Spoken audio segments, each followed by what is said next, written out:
Daily. Taste the Daily. உங்க ரெண்டு பேருக்குள்ள எந்த அளவுக்கு அந்த அண்டர்ஸ்டாண்டிங் இருந்தது? சொல்றதெல்லாம் டக்குன்னு கண்டிப்பா உங்களுக்கு புரிஞ்சிரும். அந்த நீங்க ஊரை பார்த்து நான் தமிழ் தான், அதனால ஈஸியா சொன்ன புரிஞ்சிடும்.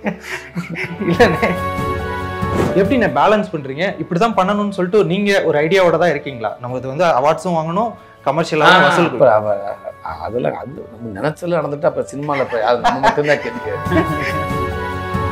PS வினோத்ராஜ் அவர்கள் எந்த மாதிரியான ஒரு டைரக்டர், எப்படி உங்கள்கிட்ட ஒர்க் வாங்கினார்? தமிழ் சினிமாவின் முக்கியமான ஒரு இயக்குனராகவும் இந்திய சினிமாவுக்குள்ளேயும் ரொம்ப முக்கியமான ஒரு இயக்குனராகவும் உலக சினிமா தெரிஞ்சுக்கிற அளவுக்கு ஒரு இயக்குனராக இருப்பேன். நிறைய பேர் ரொம்ப சேஃபா கமர்ஷியலை ப்ரொடியூஸ் பண்ணிடலாம் அப்படின்ற அந்த ஒரு விஷயத்துல இருப்பாங்க. சிவகார்த்திகேயன் என்ன கொட்டுக்காளி மாதிரியான ஒரு ஆர்ட் படம் அப்படின்ட்டு அதை ப்ரொடியூஸ் பண்றாரு இல்லைன்னா, அந்த நம்பிக்கை, அந்த ஹோப் அண்ட் ட்ரஸ்ட், அதை நீங்க எப்படி பாக்குறீங்க? அவர் நடிகனா நிறைய சம்பாதிக்கிறார் என்ற ரெண்டாவது விஷயம். அவரோட தயாரிப்பில் இப்படி ஒரு படைப்பை கொண்டு எடுக்கிறது அவருக்கு ஒரு பெருமைப்பட வேண்டிய விஷயம். அது தம்பி அதான் சொல்றேன், எனக்கு ரொம்ப காலத்துக்கும் எனக்கு ஒரு மெமரிஸாக இருக்குது. இப்போ படங்கள் நான் எடுக்கிறேன் அப்படின்றத. படத்துல சேவல் அது வந்து ரியாக்ட் பண்ணுது. அந்த ஒர்க்ல நீங்க எப்படி வாங்குனீங்க? அது எப்படி நீங்க எடுத்தீங்க? ஒரு காத்து இருந்தது தான். அது லைவா பண்றதுக்குள்ள நம்ம எமோஷனுக்கு, நம்ம ஸ்கிரிப்டுக்கு. இப்போ நீங்க கருடனா இருக்கட்டும், விடுதலையா இருந்தாலுமே கிட்டத்தட்ட அந்த மாதிரியான ஒரு ஆக்டிங் இருக்கும். இப்போ இந்த படங்கள்ல நீங்க எப்படி அடாப்ட் ஆனீங்க இவரோட டைரக்ஷன்ல? தென் இந்த கதைகளுக்கு கதை சொல்றப்ப அந்த பாண்டி கேரக்டர் எனக்கு அவ்வளோ நெருக்கமாக இருந்துச்சு. அதை நெருக்கோட நான் பார்த்துருக்கேன். பொதுவாக என் ஊருன்னு சொல்ல முடியாது, பரவலாகவே நம்ம நிறைய அந்த கேள்விப்பட்டிருக்கு, நிறையா பார்த்துருக்கேன். வணக்கம்ண்ணே. வணக்கம்ண்ணே. வணக்கம் வணக்கம் வணக்கம். எப்படிண்ணே இருக்கீங்க? நல்லா இருக்கு, நல்லா இருக்கு. வெற்றிமாறன் அவர்களோட பயணிச்சிருக்கீங்க, ராம் அவர்களோட பயணிச்சிருக்கீங்க, RS துரை செந்தில்குமார் அவர்கள். PS வினோத்ராஜ் அவர்கள் எந்த மாதிரியான ஒரு டைரக்டர், எப்படி உங்கள்கிட்ட ஒர்க் வாங்கினார்? தமிழ் சினிமாவின் முக்கியமான ஒரு இயக்குனராகவும் இந்திய சினிமாவுக்குள்ளேயும் ரொம்ப முக்கியமான ஒரு இயக்குனராகவும் உலக சினிமா தெரிஞ்சுக்கிற அளவுக்கு ஒரு இயக்குனராக இருப்பேன் தம்பி. உலக சினிமா மத்தியில் இப்படி ஒரு இயக்குனர் இந்தியா லெவல்லையும் தமிழ்நாட்டு லெவல்லையும் நம்ம பெருமைப்படுற அளவுக்கு ஒரு இயக்குனராக பிக்சரில் வளர்ந்து வந்து நிற்பான்னு நினைக்கிறேன் தம்பி. கூழாங்கல் ஒரு இண்டிபெண்டன்ட் மூவியாக எடுக்கிறீங்க, அது மிகப்பெரிய கிரிட்டிக் வைஸாக ரிவ்யூஸ் வாங்குது. அடுத்தது கொட்டுக்காளி, ரெண்டாவது படம் பெரிய பேனர் ப்ரொடக்ஷனுக்குள்ளே வருது, சூரியன் இந்த மாதிரியான ஒரு ஆக்டர், அன்னபன், இப்படியான விஷயங்கள் வரும்போது அது உங்களுக்கு ஏதாவது ஒரு இடத்துல ப்ரெஷராக இருந்ததா? ஏன்னா அதில் பெருசாக இருந்திருக்காது. இண்டிபெண்ட்டாக நீங்கள் எடுக்கிறீங்க, யாருக்கும் தெரியாது. அது வந்ததுக்கப்புறமும் உங்களுக்கு ரிவ்யூஸ் வந்திருக்கும். பட் இது வரும்போதே ஒரு எக்ஸ்பெக்டேஷன், கூழாங்கல் அப்படிங்கிற அந்த ஒரு வெற்றி, அது உங்களுக்கு எந்த அளவுக்கு ப்ரெஷராக இருந்தது? தென் எந்த அளவுக்கு பொறுப்பாக நீங்கள் உணர்ந்தீங்க? இல்லை, ப்ரெஷரே கிடையாது. சீரியஸாக ப்ரெஷர் இல்லை. அதெல்லாம் இல்லை.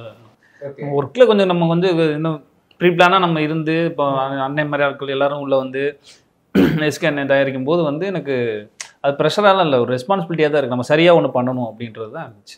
பொதுவாக இப்போ இந்த ஆர்ட் கமர்ஷியல் அப்படின்னு சொல்லிட்டு பிரித்து பார்ப்பாங்களானே, நிறைய பேர் ரொம்ப சேஃபாக கமர்ஷியலை ப்ரொடியூஸ் பண்ணிடலாம் அப்படின்ற அந்த ஒரு விஷயத்தில் இருப்பாங்க. பட் சிவகார்த்திகேயன் என்ன கொட்டுக்காளி மாதிரியான ஒரு ஆர்ட் படம் அப்படின்ட்டு அதை ப்ரொடியூஸ் பண்ணுறாரு இல்லைண்ணே, அந்த நம்பிக்கை, அந்த ஹோப் அண்ட் ட்ரஸ்ட், அதை நீங்கள் எப்படி பார்க்குறீங்க? நம்ம வரவேற்கிறேன். நான் வரவேற்கிறேன். ஒரு ஜனரஞ்சகமான ஒரு படம், ஒரு கற்பனையான படங்கள், இப்படி எவ்வளோ படங்கள் சினிமாவுக்கு வந்து ஒரு ஆடியன்ஸ்க்கு ரொம்ப தேவையான ஒரு விஷயம். ஒரு பொழுதுபோக்கு நிறைய படங்கள் கண்டிப்பாக தேவை. அதுதான் சினிமாவும் கூட, இல்லைங்களா? ஸோ அப்படி சினிமாக்கள் அதுக்கான இயக்குனர் எல்லாமே நிறையா இருக்காங்க. இங்கே எல்லா விதத்துலையும் எல்லா இயக்குனரும் இருக்காங்க. ஸோ அதுக்கப்புறம் வினோத்ராஜ் மாதிரி ஒரு இயக்குனர், ஒரு உண்மைக்கு ரொம்ப நெருக்கமாக, ரொம்ப வாழ்வியெல்லாம் ரொம்ப சினிமாத்தனம் இல்லாமல் ஒரு படம் எடுப்பது, அது வினோத்ராஜோட பார்வை அந்த மாதிரி இருக்குது, அவரோட மேக்கிங் அந்த மாதிரி இருக்குது. ஸோ இந்த மாதிரி ஒரு கதை காலத்துக்கு நீங்கள் படம் பார்த்தீங்கன்னா தெரியும், இப்படி ஒரு கதை காலத்தை எடுத்துக்கிட்டு இப்படி ஒரு யதார்த்தமான ரொம்ப உண்மைக்கு நெருக்கமாகவே ஒரு கேமரா பார்வையை கதை சொல்கிறது சிறப்பு. ஸோ இப்படி ஒரு படத்தை சொசைட்டிக்கு வந்து கொடுக்கணும், சமூகத்துக்கு கொடுக்கணும், நம்மளை மாதிரி ஒரு இயக்குனர் இந்த மாதிரி இருக்கணும் அப்படின்னு தம்பி நினச்சி வர்றதும், அதை வரவேற்கிறதும் சிவகார்த்திகேயனுக்கு நான் பெரிய நன்றி சொல்லிக்கிறேன், ரெண்டு பேர்த்துக்குமே. ஓகே. ஸோ கண்டிப்பாக சிவகார்த்திகேயனுக்கு நான் நிறையா சொன்ன மாதிரி தான், அதை தம்பிக்கு மிக ஒரு பெருமைப்பட வேண்டிய விஷயம். அவர் நடிகனா நிறையா சம்பாதிக்கிறார் என்ற ரெண்டாவது விஷயம். ஓகே. ஆனால் இன்னைக்கு ஒரு படைப்பாளி சினிமாவுக்கு அவரோட தயாரிப்பில் இப்படி ஒரு படைப்பை கொண்டு எடுக்கிறது அவருக்கு ஒரு பெருமைப்பட வேண்டிய விஷயம். அது தம்பி அதான் சொல்கிறேன், எனக்கு ரொம்ப காலத்துக்கும் எனக்கு ஒரு மெமரிஸாக இருக்குது. இப்படி படங்கள் நான் எடுக்கிறேன் அப்படின்றத.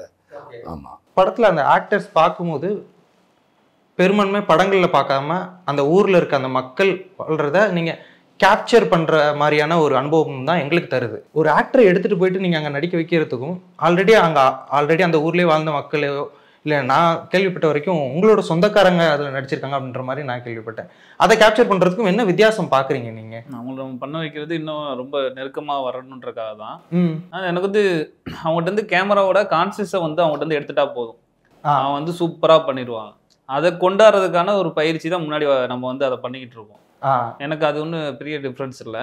நம்ம இங்கேருந்து ஒருத்தவங்களும் போய் கூட்டிட்டு போய் பண்ணலாம், அது மறுக்கிறதுக்கு இல்லை. ஆனால் எனக்கு இன்னும் கொஞ்சம் இந்த படத்தில் வர காட்சிகள்லாம் இருக்குல்ல, இந்த காட்சிகளுக்கு இவங்களாம் இருந்தால் தான் எனக்கு ஃபுல் சப்போர்ட் பண்ணுவாங்க அப்படின்றதெல்லாம் இருக்குது கொஞ்சம்.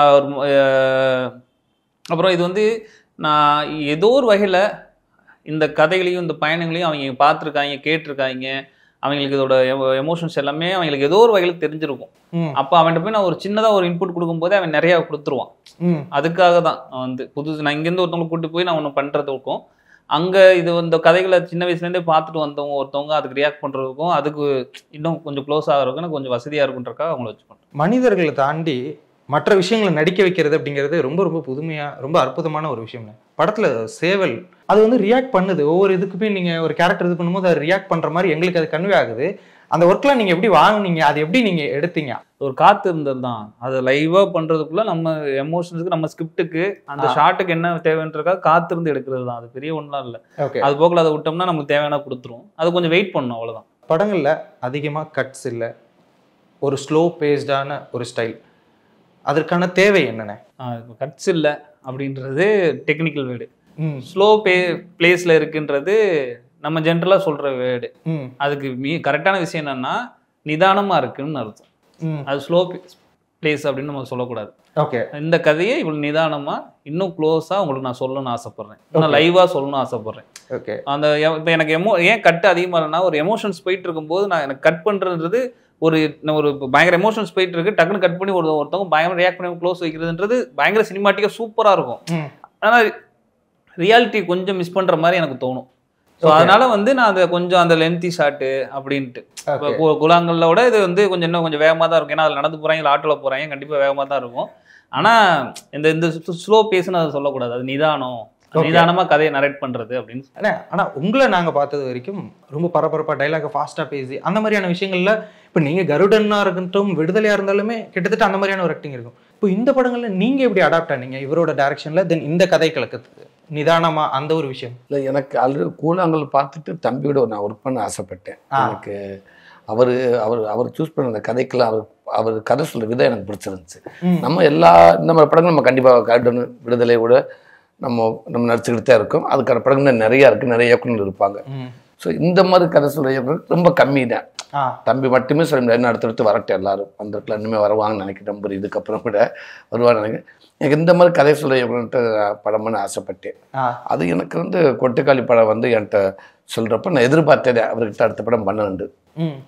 ஆனால் இவங்களே வந்து அதை என்னை தேடியே வந்து கதை சொல்லி இந்த கேரக்டர் நீங்கள் பண்ணணும்னு சொல்கிறப்ப எனக்கு ரொம்ப சந்தோஷமாக இருந்துச்சு.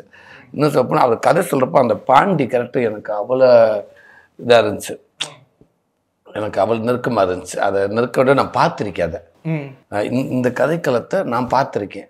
நான் என் ஊர் பக்கம் மற்ற பக்கம்லாம் நான் பார்த்துருக்கேன். பொதுவாக என் ஊருன்னு சொல்ல முடியாது, பரவலாகவே நம்ம நிறையா அந்த கேள்விப்பட்டிருக்கு, நிறையா பார்த்துருக்கேன். இந்த மாதிரி கதை நார்மல் கதை சொல்கிறதுக்கு நிறையா சினிமா இருக்குது. இந்த மாதிரி ரூட்டடான இப்படி ஒரு சில உண்மைக்கு நெருக்கமான இப்படி கதைகள் சொல்கிறதுக்கு கம்மி திரையில் கொண்டு வர்றது. அதில் நம்ம இப்படி படங்கள் நம்ம இருப்போமே, அதில் கடல்லையும் இருக்கணும், இதுலேயும் நான் இருக்குன்னு ஆசைப்படுறேன். இதில் இருக்க பாண்டியே எனக்கு ரொம்ப பிடிச்சிருக்கு. இந்த பாண்டியா நான் இருக்கிற உண்மைக்கு எனக்கு ரொம்ப பெருமையாகவே இருக்குது. ஸோ அதனால தான் எனக்கு யோசிக்காமல் தப்பே நான் நடிக்கிறேன்ட்டு அந்த பாண்டியா. ஏன்னா இப்போது ஊராக இருக்கட்டும், இல்லை இந்த கதைக்களம் எடுக்கிற அந்த நகரம் மதுரையாக இருக்கட்டும், உங்கள் ரெண்டு பேருக்குள்ள எந்த அளவுக்கு அந்த அண்டர்ஸ்டாண்டிங் இருந்தது? சொல்கிறதெல்லாம் டக்குன்னு கண்டிப்பாக உங்களுக்கு புரிஞ்சிடும். அந்த நீங்கள் ஊரை பார்த்து நான் தமிழ் தான், அதனால ஈஸியாக சொன்ன புரிஞ்சிடும். இல்லைண்ணே, இது நான் என்ன சொல்றேன்னா ஊர் சைடு பேசுகிற விஷயங்கள் அதுதான் சொல்கிறேன். அது இன்னொன்று, தம்பியும் அதே ஊர் அதே மண், நானும் அதே மதுரை தான், நானும் அதே மண்ணப்போ எனக்கு இன்னும் அதெல்லாம் நான் ஆல்ரெடி நான் கேள்விப்பட்டு பார்த்துருக்கின்றனால தான் தம்பி ரொம்ப மெனக்கடை என்கிட்ட தேவையே இல்லை. தம்பி சொன்னோன்னு எனக்கு டப்புனு பிடிச்சி போச்சு. தம்பி அதுக்கப்புறம் அந்த கதை அந்த கேரக்டர் வந்து சொல்கிறாப்பே குட்டி குட்டி விஷயங்களை, அதுதான் தம்பிக்கு எனக்கு என்கிட்ட என் மைண்ட் ஏற்றுறதுக்காக எனக்கு டைம் எடுத்துச்சு. நானும் அதை தெளிவாக வாங்கிட்டேன். ரைட்டு, ஓகே, இதுதான் இயக்குனர் எதிர்பார்க்குறான்றது நான் வாங்கி அப்படியே பண்ணியிருக்கேன்னு நினைக்கிறேன், தெரியல, பார்ப்போம். நீங்கள் லீடாக பண்ணுற படங்கள் எல்லாமே நிறைய அவார்ட்ஸ் வாங்குது, ஃபிலிம் ஃபெஸ்டிவல் போகுது, ஏழுகடல் ஏழுமலையாக இருக்கட்டும், விடுதலை 2, விடுதலை 1, இப்போது கொட்டுக்காளி, கருடனுமே கிரிட்டிக் அண்ட் கமர்ஷியல் ரெண்டுமே. எப்படி நான் பேலன்ஸ் பண்ணுறீங்க? இப்படி தான் பண்ணணும்னு சொல்லிட்டு நீங்கள் ஒரு ஐடியாவோட தான் இருக்கீங்களா? நம்ம இது வந்து அவார்ட்ஸும் வாங்கணும், கமர்ஷியலாக வசூல். அதெல்லாம் அது நம்ம நினைச்சல நடந்துட்டு அப்புறம் சினிமாவில் இப்போ அது நம்ம மட்டும்தான் கேட்க. சினிமா நம்ம நினைச்சல நடக்கவே நடக்காது. எப்படி நடிக்கணும்னு ஆசைப்பட்டு வந்து சினிமாவுக்கு பல கஷ்டப்பட்டேன். அதுக்கப்புறம் காமெடியன் ஆனேன். காமெடியனுக்கு அப்புறம் அப்போ நான் அதில் தான் நம்ம அடுத்து பெரிய சக்ஸஸ் பண்ணி நினச்சிக்கிட்டே இருந்தேன். அப்படி இருக்கிறப்ப நம்ம டக்குன்னு இப்படி ஒரு ஜம்பான இயக்குனர் வெற்றிமாறன் மூலமாக ஒரு எப்படி சொல்ற ஒரு கடவுள் மாதிரி வந்து நம்மளை அப்படி டோட்டலாக தூக்கி மாற்றி விட்டு போயிட்டாங்க மனுஷன். இதை நான் எதிர்பார்க்கவே இல்லை. இப்போ இந்த பாதையில் போயிட்டுருக்கேன். இந்த பாதையில் போயிட்டுருக்கப்ப நான் கருடன் மாதிரி ஒரு கதை எனக்கு அமையம்னு எதிர்பார்க்கல. கதை கேட்டும் பிடிச்சி போச்சு. ஓகே, நல்லா இருந்துச்சு. அது ரொம்ப ஒரு ஒரு உண்மை சம்பவமாகவும் இருந்துச்சு. அது நல்லா இருந்துச்சு. அதில் நடிச்சு அவ்வளோதான். டக்குன்னு கொட்டுக்காண்ட ஒரு படம் வந்து இப்படி ஒரு கதையை சொன்னார், எனக்கு ரொம்ப பிடிச்சி போச்சு. அந்த கதை நான் அதுக்குன்னு ஆசைப்படுறேன், நான் நடிச்சிட்டேன், அவ்வளோதான். அடுத்து இந்த மாதிரி வந்துச்சுன்னா முடிஞ்ச அளவுக்கு நம்ம எந்த மாதிரி கதையில் நம்ம நடித்தா நம்ம கரெக்டாக இருப்போம், அதுக்கு ஆப்டாக இருப்போன்றது நம்ம ஓரளவுக்கு முடிவு பண்ண முடியும், அவ்வளோதான். அதை தான் என்ன செய்ய முடியும். எனக்கு மீறின மீட்ரு எனக்கு செட்டானு எனக்கே தெரியும். எனக்கு தெரிஞ்சு இல்லை இது எனக்கு ஓவரு, இல்லை இதை நான் பண்ணலாம், இதை நான் பண்ண முடியாது அப்படின்னு நம்ம சில விஷயம் கேட்டால் தெரியும். எனக்கு இப்போ இது எல்லாமே எனக்கு சரின்னு படுது. இதெல்லாம் நம்ம இருந்தால் கரெக்டாக இருக்குன்னு தோணுது. ஆமாம், அந்த கேரக்டர் அந்த கதைக்குள்ள எனக்கு அப்படியே பொருந்தும்னு தோணுது. நான் உடனே ஓகே சொல்லிடுறேன். ஓகே, ஸோ இப்படி தான் இது அதான் நம்ம ஒன்று இப்படி பாதையில் போனால் நமக்கு சரியாக இருக்கும்னு நான் நினைக்கிறேன், அவ்வளோதான். ஓகே, அதுக்கப்புறம் அந்த பாதைக்கு முடிவு நம்ம கையில் கிடையாது.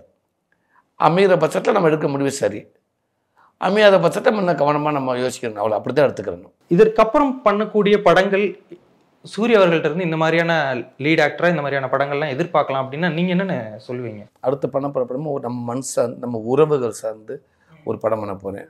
உறவுன்னு அது என்ன சொல்லிடலான்னு இருந்தால் நான் அனௌன்ஸ் பண்ணிட்டு வரேன். அதுக்கப்புறம் நீங்கள் பாருங்கள். கண்டிப்பாக அது அப்படியே தான் குடும்பத்துக்குள்ளே எப்படி இது பாண்டுன்னு கேட்ட உங்களை வந்து அந்த எப்படி வந்து ஒரு சமூகத்தில் நீங்கள் சில கேட்டில் பார்த்துருப்பீங்க. பாண்டியை பார்த்த சில விஷயம் தோணும், உங்களுக்கு பார்த்துப்பேன்னு தோணும். அந்த மாதிரி எனக்கு நெக்ஸ்ட்டு நான் பண்ண போகிற படம் உங்களுக்கு ஒட்டுமொத்த குடும்பத்தில் அந்த உறவு அப்படி கேட்டு இல்லாமல் எந்த குடும்பமும் இருக்காது. படம் பார்க்க போய் எல்லாமே அதில் கனெக்ட் பண்ணிக்கிடுவாங்க. அப்படி ஒரு கதையாக தான் இருக்கும். அது சீக்கிரம் அதை அனௌன்ஸ்மெண்ட் வந்து அவங்க தெரியும் என்ன மாதிரி இருக்குன்னு. அதை முன்னாடியே நம்ம ஒன்று சொல்லி ஓப்பன் பண்ண வேணாமேன்னு பார்க்குறேன், அவ்வளோதான். நான் நடிக்கிறேன்னு அப்படின்னா பயங்கரமாக கமலாசன் சார் மடியில் விக்ரமணியம் மாதிரியே வித்தியாசமாக அதெல்லாம் ஒன்றும் கிடையாது. நான் ரொம்ப க்ளோஸாக யதார்த்தம் என்னை எப்படி நான் இயல்பாக நான் எப்படி ஒன்று இருக்கணும் இதே மாதிரி இந்த கதைக்கிழமை இருக்குன்னு ஆசைப்பட்றேன். ஓகே, அது அடுத்தபடி அறிவிப்பு வரும். அதுக்கு அடுத்து இன்னொரு அறிவிப்பு வரும். ஆமாம், வெற்றிமாறன் கம்பெனிலேருந்து இன்னொரு அறிவிப்பு வரும். ஆமாம், அது கொஞ்சம் இன்னும் கொஞ்சம் வேறு மாதிரி இருக்கும். அது ஆனால் நீங்கள் ஏன் சொல்லும் போது நான் அந்த மாதிரிலாம் இல்லை, எனக்குன்னு ஒரு மீட்டர் இருக்குல்ல, அந்த மீட்டர் நான் போனால் அக்செப்ட் பண்ணிப்பாங்களா அப்படின்னு நீங்கள் அக்செப்ட் பண்ணிக்கிறாங்களே. அடுத்தடுத்து கருடனில் ஆக்ஷன் பண்ணீங்க நாங்கள் பார்த்தோம். அடுத்த லெவலுக்கு நீங்கள் இன்னும் நீங்கள் வேறு ஏதாவது இன்னும் பண்ணலாம்ல, அதை மீட்டர் நீங்களே ஏன்னு டிசைட் பண்ணிக்கல? மீட் நான் முடிவு பண்ணலான்னு ஏன்னா என் மீட்டர் எனக்கு தெரியுது. நீங்கள் அது அடுத்த மீட்டர் நீங்கள் அடுத்த படம் பண்ண போகிறப்போ எப்படி அடுத்த படம் வெளில வரப்போ அவங்க தெரியும் நான் இதுலேருந்து எவ்வளோ தூரம் போயிருக்கேன். அதுவும் என் மீட்டர் தான். ஓகே, அது இப்போ நீங்கள் விடுதலையில் பார்த்தீங்க எனக்கு தெரிஞ்ச கரெக்டாக இருந்துச்சு. ஓகே, கருடனில் பார்த்தீங்க ஒரு ஆக்ஷன் இருந்துச்சு. அந்த ஆக்ஷன் அத்துமீறின இல்லையில இல்லை சரியாக இருந்துச்சு. அதான் சொல்ல உங்களுக்கு நியாயமாக இருக்கும் பட்சத்தில் அந்த ஆக்ஷன் இருக்கும். நீங்கள் பாண்டியை பார்த்தீங்கன்னா அதே தான் இருக்கும். நீங்கள் அடுத்தும் பாருங்கள், ஒருவேளை இதை விட இன்னும் ஆக்ஷன் நிறையா இருக்கலாம். ஆனால் என் மீட்டரை தாண்டி இருக்காது. ஓகே ஓகே, நான் வெயிட் பண்ணி பார்ப்போம். கரெக்ட்.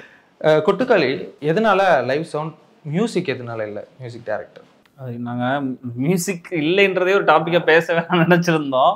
ஏன்னா நீங்கள் படம் பார்க்கும்போது தோணாது உங்களுக்கு. படத்தில் இந்த படத்தை முடிஞ்ச பிறகு யாராவது ஒருத்தவங்க மியூசிக் இல்லைன்னு சொன்னாதான் உங்களுக்கு ஞாபகமே ஒரு ஆமால மியூசிக் இல்லை அப்படின்ட்டு.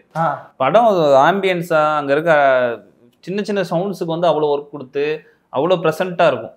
ஓகே, ஸோ அதனால் அது வந்து இந்த படத்தை இன்னும் நெருக்கமாக இந்த கதையை இன்னும் கொஞ்சம் இப்படி சொல்லலாம் அப்படின்றதுக்காக இது எடுக்கப்பட்டது தான். ஓகே, ஆமாம். மற்றபடி மியூசிக் பிடிக்காதெல்லாம் கிடையாது. எனக்கு மியூசிக் ரொம்ப பிடிக்கும். நம்ம மியூசிக்கோட தான் வளர்றோம். இந்த கதையை நம்ம இப்படி சொல்லலான்றது. அப்போ நெக்ஸ்ட் மூவி எதாவது பண்ணால் எனக்கு மியூசிக்கல் ட்ராமா தான் எனக்கு தோணிட்டு இருக்கு. ஓகேங்களா, அதனால வந்து இந்த படத்தை இப்படி ப்ரெசென்ட் பண்ணலான்னு ஒரு தாட் அது பண்ணியிருக்கோம். அவ்வளோ லைவ் சவுண்டும் அதே ரீசன், அதுக்காக தான். ஆமாம், இப்போ சிங் சவுண்ட் போகிறதுக்கான காரணம் வந்து இப்போ இன்னைக்கு எல்லாமே நம்ம வந்து ஸ்டுடியோவில் கொஞ்சம் கிரியேட் பண்ணிடலான்றது வந்துருச்சு. எனக்கு இப்போ என்னால் இப்போ கிடைச்சக்கூடிய வாய்ப்பில் இந்த மாதிரி போகிற அளவுக்கு போயிடுவோமே, ஒரு சிங் சவுண்ட்ஸ் வச்சு போயிடுவோமே, எனக்கு அது இல்லாமல் யோசிக்கவே முடியல. அதுக்கு ஒரு ஸ்பெண்ட் பண்ணணும், அதுக்கு ஒரு மெனக்கடல் இருக்குன்னு எனக்கு யோசிக்க முடியல. சிங் சவுண்டு போகிறக்கான அது எனக்கு ஆட்டோமேட்டிக்காக அது இங்கே இருக்கணும். ஏன்னா அந்த எமோஷன்ஸில் அவங்க பேசும்போது வர்ற டோனுக்கும் நம்ம ஸ்டூடியோவில் கூட்டியாந்து என்ன பண்ணலாம் வந்து அது ஏதோ கொஞ்சம் மிஸ் ஆகிற மாதிரி எனக்கு ஃபீல் இருக்குது. அதனால அப்புறம் இந்த படத்தில் நடித்தவங்களாம் நம்ம ஊருக்காரங்க, அந்த ஊரில் ஒரு பக்கம் நாடகத்தில் இருக்கவங்க, இந்த மாதிரி ஆட்கள்லாம் சேர்ந்து நடிச்சிருக்காங்க. அப்போ அவங்களெல்லாம் கூட்டியாந்து நான் அந்த அங்கே இருக்கும்போது அவங்க அந்த கலவரத்தில் இல்லை அவங்க இயல்பாக ஆட்டோவில் பேசிகிட்டு இருக்கும்போது, அப்புறம் இந்த படத்தில் ஒரு விஷயம் நோட் பண்ணோம்னா, இப்போ நான் ஸ்டூடியோ கூட்டியாந்தா அதை பண்ணுறதுக்கு எனக்கு கொஞ்சம் கஷ்டமாக இருந்திருக்கும். இந்த வெஹிக்கிள்ஸில் வந்துக்கிட்டே இருப்பாங்க. வெஹிக்கிள்ஸில் வரும்போது அந்த ரோட்டுக்கு தகுந்த மாதிரி நம்ம தொண்டெல்லாம் வாய்ஸ்லாம் கொஞ்சம் மாறிட்டே வரும்ல, லைட்டாக உதறிக்கிட்டே வர மாதிரிலாம் இருக்கும். அதை வந்து என்னால் வந்து ஸ்டூடியோவில் கிரியேட் பண்ண முடியுமா எனக்கு தெரியல. ஓகே, அந்த மாதிரி அதுதான் வந்து சின்ன சின்ன விஷயங்கள்லாம் இருக்குது எனக்கு. அவங்க லைவாக இருக்கவங்க மக்களை கூட்டியாந்து ஆக்ட் பண்ண வைக்கிறேன், அவங்கள நான் ஸ்டுடியோ கொண்டு வந்து பண்ண வைக்கிறது எனக்கு கொஞ்சம் கஷ்டம். அதுக்கப்புறம் எனக்கு பைக்கில் வரும்போது ஆட்டோவில் வரும்போது ஆட்டோவில் உட்காந்துட்டு அந்த ஆட்டோட அதிர்வுக்கு தகுந்த மாதிரி உங்கள் வாய்ஸ் மாறும். ஆமாம், இதெல்லாம் அப்படியே கொண்டு வரலான்ற ஒரு ஐடியா தான் எனக்கு இந்த சிங் சவுண்ட் போகலாம் அப்படின்றது. ஆனால் இது ரொம்ப இன்ட்ரெஸ்டிங்காக இருக்குண்ணே. ஃபர்ஸ்ட் டைம் எனக்கு இந்த விஷயத்த இவர்கிட்ட இருந்து நான் தெரிஞ்சுக்கிட்டேன் அப்படின்ற மாதிரி ஏதாவது விஷயம் சொன்னார் அவங்களுக்கு, நீ ஆக்ட் பண்ணும்போது இப்படி பண்ணுங்க நீங்கள் அப்படின்ற மாதிரி ஏதாவது? கண்டிப்பாக அவர்கிட்ட நிறையா கற்றுக்கிட்டேன். நான் வெற்றிமாறன்ட்டு ஒன்று கற்றுக்கிட்டேன். எப்படி உள்வாங்கணும் ஒரு விஷயத்த வெளியில் நடிக்க முடியும். பாடி லாங்குவேஜை நம்ம அப்புறம் தான் ஃபஸ்ட்டு கண்டென்ட்டை உள்வாங்குது அப்படின்ற ஒன்று வெற்றிரங்கிட்டையும் கற்றுக்கிட்டேன், இவர்கிட்டையும் கற்றுக்கிட்டேன், தம்பிக்கிட்டேயும். கடலில் அது ஒரு ஸ்டைல், அது ஒரு மெட்ரு. இன்னொருத்துமே அது அவன் கண்டென்ட்டை முழுக்க அது என்ன இது அந்த மூமெண்ட்டுக்கு நம்ம என்ன மனநிலை இருக்கணும் அப்படின்னு தெளிவாக அதை நமக்கு எக்ஸ்பிளைன் பண்ணிடுறாப்புல. ஸோ நடிப்பு வந்து எனக்கு தெரிஞ்சு அது நம்ம அதுக்குன்னு கவனம் செலுத்த தேவையில்லை. கண்டென்ட் உள்வாங்கிட்டு நடிப்பு ஆட்டோமேட்டிக் வந்து எனக்கு தோணுது. ஆமாம், பாடி லாங்குவேஜாக மைண்ட் வைக்க வேண்டாம். பாடி லாங்குவேஜாக ஒரு நடிப்பு நடிக்க தேவையே இல்லை. நீ என்ன கேரக்டர் ஒன்று மண்ணில் இந்த இடத்துல என்ன நீ அந்த கதையை மட்டும் அந்த நேரத்தில் அங்கே சொல்ல வேண்டிய அந்த செகண்டுக்கு என்ன கதையோ என்ன அதை நீ உள்வாங்கிட்டு அதை வெளிப்படுத்தினாலும் போதும். ஆட்டோமேட்டிக் நடிப்பு நமக்கு பின்னாடி இருக்கும். நம்ம அந்த அதை சரியாக பண்ணிட்டு போய் மாட்டு பார்த்தாலுமே தெரியும், அதுக்கப்புறம் ஒரு பாடி லாங்குவேஜ் ஒன்று இவ்வளோ இருக்கா இல்லை பண்ணியிருக்குமா அப்படின்றது நான் நினைக்கிறேன். இது இது சரியாக தப்போ தெரியல, எனக்கு அப்படிதான் சில விஷயம் தோணுது. அதுதான் நான் தமிழ்கிட்ட கற்றுக்கிட்டேன். டேரக்டர்ஸ் வந்துட்டு எந்த அளவுக்கு சப்போர்ட்டிவாக இருக்காங்க? இப்போ நீங்கள் வந்துட்டு இப்போ அப்கமிங்கில் வந்துட்டு இருக்கீங்க அப்படிங்கும்போது, இப்போ ப்ரெஸ் மீட்டில் பிஸ்கின் சார் அவரெல்லாம் உங்களுக்கு ரொம்ப சப்போர்ட்டிவாக பேசியிருந்தார், இந்த படம் வந்து நீங்கள் பார்க்கணும் அப்படின்லாம் சொல்லிட்டு. ஸோ எந்த அளவுக்கு இப்போ இருக்க டேரக்டர்ஸ் சப்போர்ட்டிவாக இருக்காங்க அப்படின்னு நீங்கள் நினைக்கிறீங்க? இல்லை, அதான் உங்களுக்கே உதாரணமே இருக்கே. நான் கூழாங்கல் எப்பவும் சரி, இப்போ கொட்டைக்கால் எப்பவும் சரி, எனக்கு மெயின் ஸ்ட்ரீமில் ஆல்ரெடி மிகப்பெரிய பொசிஷனில் இருக்கவங்க, நல்ல படம் முன்னாடி ரொம்ப சரியான படங்கள் பண்ணவங்கலேருந்து எல்லாருமே எனக்கு சப்போர்ட்டிவாக தானே இருக்காங்க. அது ரொம்ப ஹெல்த்தியாக இருக்குது எனக்கு. ஓகே, நான் இந்த வந்து ஒரு இண்டிபெண்டாக ஒரு கூழாங்கல் எடுத்த எனக்கு வந்து ராமனை சப்போர்ட் பண்ணார், வெற்றிமாறனை சப்போர்ட் பண்ணார், மிஸ்கின் எல்லாருமே வந்து தொடர்ந்து சப்போர்ட் பண்ணி இப்போ இது கூட்டியா இருந்தாங்க. இப்போ இந்த படத்தையும் பார்த்துட்டு இதை எப்படி நம்ம வந்து கொண்டு போய் சேர்க்கறது, இவ்வளோ நல்லா வந்திருக்குல்ல அப்படின்ட்டு எனக்கு தெரிஞ்சு எனக்கு தெரியல. நம்ம தமிழ் இண்டஸ்ட்ரியில் இருக்கனால சொல்கிறேன், எனக்கு வேறு எந்த இண்டஸ்ட்ரியில் எனக்கு இப்படி தெரியல. எனக்கு நான் அங்கே போனலாம் கிடையாது. எனக்கு நம்ம தமிழ் இண்டஸ்ட்ரியில் ரொம்ப ஹெல்த்தியாக இருக்குது. ஓகே, இப்போ இவ்வளோ டேரக்டர்ஸ் வரணுமே, அவங்கவுங்க கமிட்மெண்ட்டை விட்டு அவங்கவுங்கள இதை வேலையெல்லாம் விட்டு வந்து அந்த படத்தை பற்றி நம்ம டிஸ்கஸ் பண்ணுவோம், பேசுவோம் அப்படின்னு ஒன்று இருக்குல்ல, அது எனக்கு ரொம்ப பெரிய எனக்கு இல்லை நிறைய பேருக்கு நடந்துட்டு இருக்கு. ஓகே, நானும் ஒரு ஆள். ஒரு படம் ஸ்கிரிப்ட் இது இப்படி பண்ணணும் அப்படின்னு சொல்லி நீங்கள் டிசைட் பண்ணுறத தாண்டி உங்களுக்கு ஒரு க்ளோஸ் சர்க்கிள்னா இருக்கானே, பண்ணலாமா வேணாமா அந்த டெசிஷன் மேக்கிங்கில் உங்களுக்கு சப்போர்ட்டிவாக யாராவதுலாம் இருப்பாங்களா? ஒரு ஸ்கிரிப்ட் பண்ணுறோம் நீங்கள் கேட்குறீங்க அப்படின்னா நீங்கள் டெசிஷன் எடுப்பீங்க, பட் யார்கிட்டயாவது சஜஷன்லாம் கேட்பீங்களாண்ணே உங்களுக்கு க்ளோஸ் சர்க்கிளில் இருக்கவங்கள்ட்டலாம்? க்ளோஸ் சர்க்கிள் கண்டிப்பாக என்னோட கேட்பேன். இப்படி ஒன்று கேட்டேன், இன்னொன்று இப்படி ஒன்று கேட்டேன், எது சரியாக இருக்கும், எனக்கு எது சரியாக இருக்கும் கண்டிப்பாக கேட்பேன். ஓகே, நான் கேட்டு அதில் எது பெட்டராக இருக்கோ அதுதான் நம்ம ஒரு பையன் நம்ம ஒரு முடிவு எடுக்கிறோம்ல. நமக்கு எல்லாமே நல்ல விஷயம் சொல்லிக் கொடுப்பாங்க. கண்டிப்பாக இப்படி இருந்தால் 2 பேர் கேட்குற ஆளுங்க 2-3 பேர் நமக்கு சொல்லலாம், இல்லை கரெக்டாக இதை விட இது பெட்ரு, இல்லை இதை விட இது பெட்ரு சொல்லலாம். ஃபைனலாக நமக்கு ஒன்று தோணும்ல, ஸோ அதில் எடுக்கிற முடிவு தான். ஆனால் இப்போது இந்த கொட்டுக்காளி படத்தோட எடிட்டர் அவர்கள்ட்ட பேசியிருந்த போது சில விஷயம் சொன்னார். அதாவது ஃபெஸ்டிவலுக்கு நம்ம ஒரு விஷயத்தை அனுப்புகிறோம், இங்கே பண்ணும்போது தேட்டருக்கு ஒரு 10 மினிட்ஸ் கட் பண்ணியோ எக்ஸ்ட்ரா ஆட் பண்ணியோ சில விஷயங்கள் பண்ணுறோம். இது எதனால, என்ன காரணத்துக்காக? இல்லை, அந்த ப்ராக்டிக்ஸ் தான். இப்போ வந்து பயிற்சி இருக்குது. இந்த மாதிரியான போன்ற படங்களை பார்த்த பயிற்சி நம்ம ஃபெஸ்டிவல் ஒய்டர் ஆடியன்ஸுக்கு வந்து இன்டர்நேஷ்னலாக இருக்குது. எனக்கு அது எனக்கு யூஸ்வலாக எங்கள் எடிட்டருக்கும் சரி, எனக்கும் சரி, இப்போ எல்லாருக்குமே சரி, அதில் வந்து ரொம்ப பார்த்து சிறு வச்ச விஷயங்கள்லாம் இங்கே வரும்போது கொஞ்சம் ட்ரிம் பண்ணால் இன்னும் கொஞ்சம் நம்ம மக்களுக்கு போய் சேருன்றது எனக்கு சொல்லும்போது அப்போ நம்ம அது ரியாலிட்டியாக எனக்கு இது என்னவா இருக்குன்னா, சரி அங்கே பயிற்சி இருக்குது, இங்கே பயிற்சின்னு சொல்கிறதே எனக்கு வருத்தமாக இருக்கும். ஓகே ஓகே, நான் மக்கள் புரிஞ்சுக்குருவாங்க, என் மக்கள் ஏற்றுக்குருவாங்க அப்படின்றது ஸ்ட்ராங்காக நான் இருக்கேன். ஓகே அந்த இதுதான். அதனால் கொஞ்சம் இருந்தாலும் ஒரு ப்ராக்டிக்ஸ் இருக்கணும்ல. ஒரு இப்போ இந்த மாதிரியான அதுக்கு நாங்கள் தான் முதல்ல எடுத்துக்கோலாம் கிடையாது. முன்னாடி நிறைய பேர் எடுத்திருக்காங்க. இப்போ இதுக்கான ப்ராக்டிக்ஸ் கொஞ்சம் கம்மியாக இருக்குது. இந்த மாதிரியான போன்ற ஃபிலிம் மேக்கிங்கை, இது மாதிரியான ஒரு பிளேஸை, ஓகேங்களா. இப்போ நான் ஏற்கனவே சொன்னது, இப்போ நீங்கள் ஸ்லோ நிதானம் ரெண்டுக்குமே லாங்குவேஜ் பேரியர் இருக்குல்ல, இது இருக்குல்ல. அப்போ இதெல்லாம் நான் அண்டர்ஸ்டாண்ட் பண்ணிட்டு கொஞ்சம் கூடுதல் குறைக்கிறதுன்றது நடந்துட்டு தான் இருக்கு. ஓகே அது எப்போ மக்கள் நீங்கள் அனுப்பு நாங்கள் பார்த்துக்குறோம் வா அப்படின்னு சொல்கிறாங்களோ நம்ம எதுவுமே பண்ண தேவையில்ல. ஆனால் நடிப்பு அப்படிங்கிறது ஒரு தனி மனிதரை தாண்டி கோ ஆக்டர்ஸை பொறுத்தும் இருக்கும். அவங்க பண்ணுறதுக்கு ரியாக்ட் பண்ணுறதா இருக்கட்டும், அது மூலியமாகவும் நம்ம ஒரு பெஸ்ட்டு கொடுக்க முடியும். அந்த வகையில் அன்னாபென் அவர்களுடைய அந்த நடிப்பு, தென் அந்த சுற்றி இருக்க அந்த மக்களுடைய நடிப்பு, அதெல்லாம் உங்களுக்கு பார்க்கும்போது எப்படின்னு வியப்பாக இருந்ததா? எந்த அளவுக்கு இதாக இருந்தது? இல்லை, எனக்கு ரொம்ப வியப்பாக இருந்துச்சு உண்மைக்கு. நான் ஒரு எக்ஸ்ட்ரான நடிகை அப்படிங்கிறத அவங்க இந்த கதையை ஓகே பண்ணலே நான் தெரிஞ்சுக்கிட்டேன். வேறு எந்த ஆர்டிஸ்டாக இருந்தாலும் கதை கிட்ட முடிச்சு இல்லை எனக்கு என்ன டைலாக் இருக்குன்னு கேட்பாங்க. வசனம் ஃபுல்லாக பேசிட்டா மட்டும்தான் இது எல்லாமே எனக்கு சொல்கிறது. என் பையன் அப்படி நான் எனக்கு சொல்லிக்கணும்னு வச்சுக்கோங்களே. இது எல்லாத்துக்கும் மற்றவங்க நான் சொல்ல விரும்பலை. என் அறிவு எட்டுன வரைக்கும் எனக்கு நான் சொல்லிக்கிறேன். டைலாக் நிறையா பேசினாதான் நான் நடிகை அப்படின்னு கிடையாது. அந்த கதைக்கு ஏற்ற மாதிரி நம்ம நல்லா நடிக்கிறோமாங்கிறது தான். இது சொல்லுவாங்களே வாழணும் அப்படின்னு சொல்லுவாங்களே, அதுக்கு சரியாக அந்த கதைக்கு அந்த கேரக்டருக்கு, இன்னும் சொல்லப்போனால் அந்த கேரக்டருக்கு நம்ம கரெக்டாக பொருந்துறோமா, கரெக்டாக வெளிப்படுத்திருக்கோமா அந்த கேரக்டரை வாங்கி அப்படின்றத நான் பார்க்குறேன். அப்படி இப்போ இந்த படம்ல டைலாக்கே இல்லை. என்ன பண்ணாக்கும் ஒரே ஒரு இடம் ரெண்டு அவங்க கொஞ்சம் தான் வச்சுக்கேன் டைலாக்கு. வேறு யார் வந்தாலும் கேட்டுருப்பாங்க இல்லையா எனக்கு என்ன இருக்குன்னு. ஆனால் அவங்க இதை ஃபுல்லாக கவனிச்சுக்கிட்டு இந்த ரோல் சாதாரண ரோல், பவர்ஃபுல்லான ரோல், இந்த கதையில் மெயினானதே இந்த ரோல் தான். இதை பண்ணுன்னா ஒரு நடிகையாக நம்ம எப்படி நிற்க முடியும்னு அந்த பொண்ணு தெரிஞ்சிருக்கு. கண்டிப்பாக எக்ஸ்ட்ரானரி பெர்ஃபார்மன்ஸ். நீங்கள் அதான் நான் இப்போ சொன்ன மாதிரி தான், நீங்கள் கண்டென்ட் உள்ளவே நடிச்சா பாடியில் கொஞ்சம் ஆட்டோமேட்டிக்காக வந்துடும் சொல்லுவாங்களே, அது ஓகே. ஆனால் நடிக்காமல் நடிக்கிறவங்க இருக்குல்ல, டைலாக் எதுவுமே கிடையாது, வசனமே பேசாமல் ஒரு நடிப்பு நடிக்க வேண்டியிருக்குல்ல, அது இதுக்குள்ளே ரொம்ப கஷ்டம். ஓகே, அது அற்புதமாக பண்ணியிருக்காங்க. அப்புறம் அந்த கூட நடிச்ச சக நடிகைலாம் பிரமாதம் சூப்பர். அவள் தம்பி சொன்ன மாதிரி அந்த கேமரா பயம், அந்த சினிமாக்காரங்க வந்திருக்காங்க, கேமரா பயம், அது அவங்ககிட்ட எடுத்துட்டோம்னா அப்படி ஒரு நடிப்பு நம்ம பார்க்க முடியாது. அதுதான் இன்றைக்கி மலையாள சினிமா. ரொம்ப யதார்த்தத்தோட உச்சம். அதனால அவங்க யார் நடித்தாலும் அழகாக இருக்குது. மோகன்லால் சார் மட்டும் கிடையாது, மம்முட்டி சார் மட்டும் கிடையாது, யார் நடித்தாலும் அழகாக இருக்கும். அவங்க யதார்த்தமான ஒரு ஆக்டிங் ரொம்ப கேஷுவலாக இருக்கு அவங்க. ஆனால் மக்கள் இந்த படத்தை என்ன மாதிரி எக்ஸ்பெக்ட் பண்ணி வரலாம், தென் மக்கள் என்ன சொல்லுவாங்கன்னு நீங்கள் நினைக்கிறீங்கண்ணே? ஃபஸ்ட்டு கொட்டுக்காளி படத்தை வந்து பார்க்க வரும்போதுலேயே நீங்கள் மற்ற எல்லா படங்களும் நினச்சி நீங்கள் இதுக்கு வர வேண்டாம். அப்போ இந்த படம் வேற மாதிரி டோட்டலாக அறுத்து கொண்டுருவாங்களா போட்டு அந்த மாதிரி நினச்ச வேண்டாம். இந்த படம் ஒரு புது அணுகுமுறையை உங்களுக்கு கொடுக்கும். இந்த இயக்குனருக்காக வாங்க. இந்த இயக்குனருக்கு முந்தைய ஒரு படம் ஒன்று பண்ணியிருக்கேன், ஆஸ்கார் வரைக்கும் ஒரு கிராமத்துலேருந்து ஒருத்தர் போயிருக்கேன், அந்த பார்டர் வரைக்கும் போயிட்டு வந்தேன் இல்லையா. சரி, இந்த கொட்டுக்காளி படமும் அப்படி தான். ஒரு நம்ம சமூகத்துக்கு தேவையான ஒரு கதை. இது பக்கா கமர்ஷியலாக ஒரு போன வாரம் வந்த படங்கள் மாதிரி அப்படி நினச்சில் வராமல் இந்த படத்துக்குன்னு ஒரு மைண்ட் செட் ஆகிவாங்க.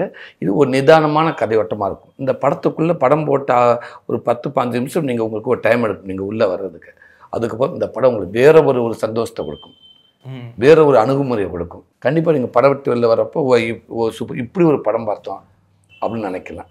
அதை விட்டு இந்த படம் எப்படி இருந்துச்சு ரிவ்யூ எடுக்கிற நண்பர்களுக்கும் சொல்கிறேன், படம் பாட்டு வரவங்களுக்கு சொல்கிறேன், இது மற்ற எல்லா பேர் மாதிரி கேள்வியும் கேட்காதீங்க. அவங்கள படம் பாட்டு வரவங்கள படம் பார்க்குறவங்களும் மற்ற படங்கள் மாதிரி போன வாரம் வந்த படங்கள் மாதிரி நினச்சிட்டு அதை கம்பேர் பண்ணி பண்ண வேண்டாம். இந்த படத்தை பாருங்கள், இந்த படத்தை கதை சொல்கிற விதத்தை பாருங்கள், இதில் நடித்தவங்களை பாருங்கள். இது ஏன் இவ்வளோ தூரத்துக்கு இப்போ ஒரு பெர்லியண்டு தமிழ் சினிமாவில் 75 வருஷம் சினிமாவிலே ஒரு கலந்துக்கால ஃபிலிம் ஃபெஸ்டிவலில் இந்த படத்தை ஏன் கலந்துக்கிட்டு இருக்கு. உலகத்தில் இருக்க அத்தனை பேர் நமக்கு இந்த வாழ்வியலை புரிஞ்சு அவன் பயங்கரமாக நமக்கு மரியாதை கொடுக்குறேன். அப்படி இருக்கப்ப நம்ம மக்கள் நீங்கள் கொடுக்காம யார் கொடுப்பா? கண்டிப்பாக நீங்கள் வரவேற்காமல் யார் வரவேற்பா? ஆனால் இதை நீங்கள் அப்பெல்லாம் கனெக்ட் பண்ணி பார்க்க வேண்டாம், அது சார்ந்து கேள்வி கேட்க வேண்டாம். நீங்கள் இதை பார்த்தா கண்டிப்பாக உங்களுக்கு சந்தோஷத்தை கொடுக்கும். நீங்கள் கண்டிப்பாக வேறு மாதிரி இந்த படத்தை ஒரு என்ஜாய் பண்ணி நான் நம்புகிறேன். இந்த கொட்டுக்காளி ஆகஸ்ட் 23 மிகப்பெரிய வரவேற்பு பெறணும் அப்படின்னு சொல்லிட்டு சினி உலகம் சார்பாக வாழ்த்துக்கள் தெரிவிச்சுக்கிறேன். நன்றி. Taste the Daily.